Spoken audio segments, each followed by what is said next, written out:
They say you don't know what you've got until it's gone. But as my world physically blurs into shadows, I've never seen my family more clearly. My name is Margaret, and I'm 102 years old. And while I am slowly losing my vision, for the first time in my life, I am actually noticing the people I love. Let me show you how this darkness became the most profound light I've ever known, and why the things we see with our eyes are often the very things that keep us from the truth. I remember the morning I woke up and realized that the sharp, crisp lines of the world were starting to fray at the edges, like an old photograph left too long in the sun. It started with the small things, like the way the morning news became a gray smudge, or how I had to squint just to find the salt shaker on the kitchen table. But the real terror didn't come from losing the ability to read or drive. It came from the realization that I was losing the fine details of the faces I had spent a lifetime memorizing. I found myself obsessively staring at my husband Robert, trying to burn the exact placement of his wrinkles and the specific shade of his eyes into my brain before they vanished forever. I spent weeks in a state of high anxiety, feeling like I was in a race against time, desperately trying to stockpile visual data, because I believed that if I couldn't see the curve of his smile, I would somehow lose the man himself. But as the world continued to soften into a hazy watercolor, a strange and beautiful shift began to happen in the quiet spaces of our home. When you can no longer rely on your eyes to tell you exactly who is in the room or what they are doing, your other senses start to reach out like vines, seeking something deeper than just a surface. I found that I was no longer looking at the physical shell of my family, and instead I was starting to sense their emotional energy and the specific aura they carry with them. I realized that the human eye is actually quite greedy and distracting. It spends so much time cataloging the gray hair, the tired skin, or the messy clothes that it often misses the living, breathing soul moving underneath it all.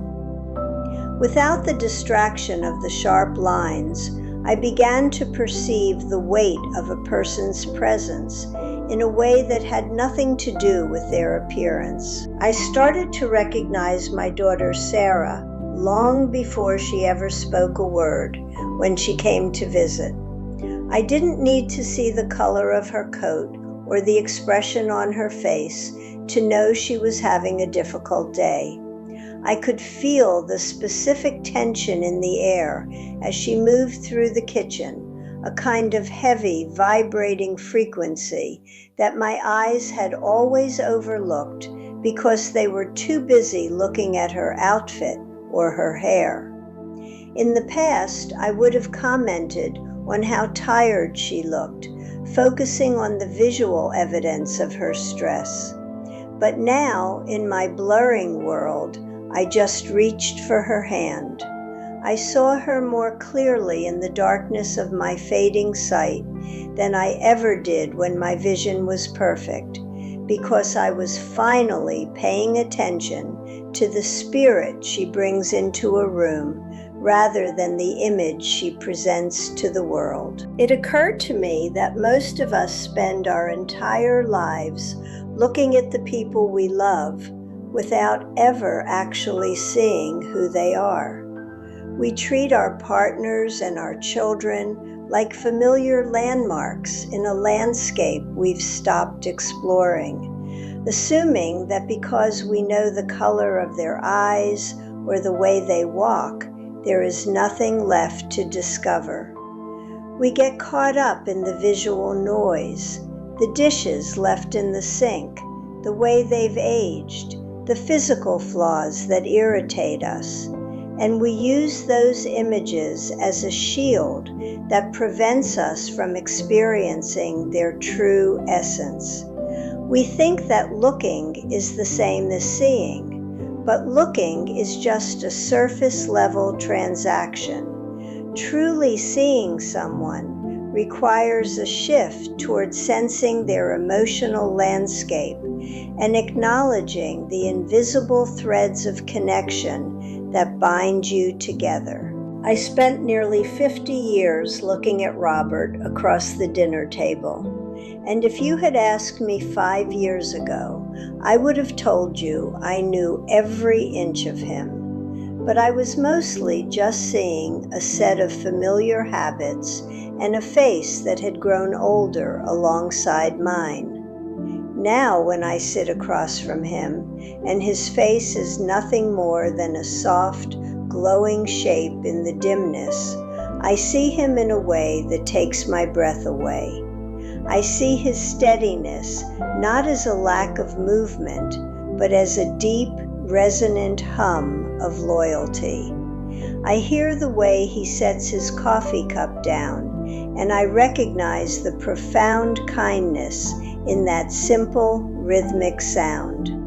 My fading sight has stripped away the static of the physical world and left me with the raw, unfiltered energy of the man I married.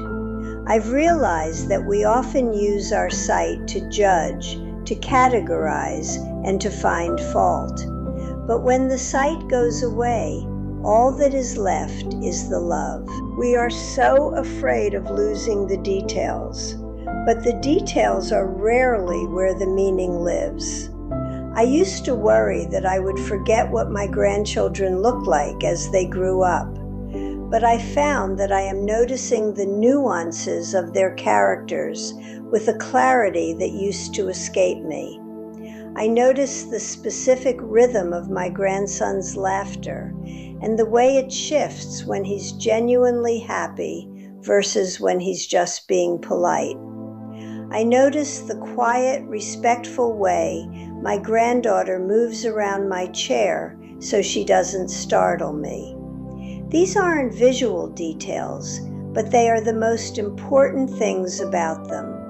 They are the things that will remain when the photographs have faded and the memories of their faces have blurred. I want you to think about the people you share your life with right now, the ones you see every single day and perhaps take for granted.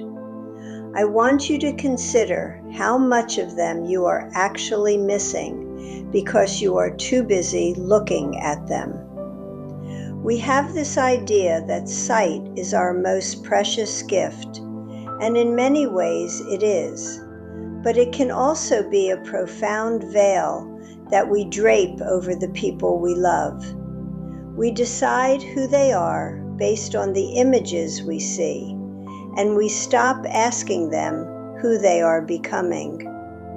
We look at the wrinkles and the gray hair, and we see a person who is old, rather than a person who is carrying a lifetime of stories and wisdom that have nothing to do with the skin they inhabit. If I could give you one piece of advice from this twilight of my life, it would be to try seeing without looking. Don't wait for your world to physically blur before you start noticing the emotional energy of your partner or the aura of your children. Practice closing your eyes for a moment when you are in a room with them and just feel their presence. Listen to the cadence of their breath, the sound of their movements, and the specific way the air feels different when they are near you. You will find that there is a whole world of intimacy and understanding waiting for you just beneath the surface of what your eyes can perceive. I am 102 years old, and while my world is getting darker, My heart has never felt more illuminated. I have traded the sharp lines of the physical world for a deep, resonant connection to the souls of the people I love most. I don't need to see the sparkle in my husband's eyes to know he loves me. I can feel it in the way the room settles when he sits down beside me. I don't need to see the smile on my daughter's face to know she is proud of me. I can hear it in the gentle, steady vibration of her voice. I am losing my sight, yes, but I have finally gained my vision. And my vision tells me that the people we love are far more beautiful and far more complex than any image we could ever capture with our eyes. Please, don't wait to lose your sight before you finally decide to see the people standing right in front of you. I'm Margaret. I'll see you in the next one.